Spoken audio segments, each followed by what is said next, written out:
I was born in Pennsylvania with an E as my last name. As I grew up, I learned to say it and also pronounce it. I lived with my dad and that side of the family until I was 5 years old. Then I moved here to Georgia, where I lived with my mom and stepdad. As I went into first grade, I still wrote my last name with the letter E. I could say it, write it, and read it because it was who I was. It was my identity. Cue second grade.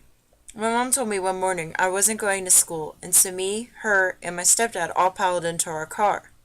We ended up at the courthouse, and of course I didn't understand why. We went into a room before a judge who spoke to my mom while I mainly just sat there. After that day, my last name changed to a D. My mom told my 7-year-old self I'd been adopted by my stepdad. I didn't really understand at the time, so I just went along with it. Now that I'm older, I can fully understand what happened that day in the courtroom.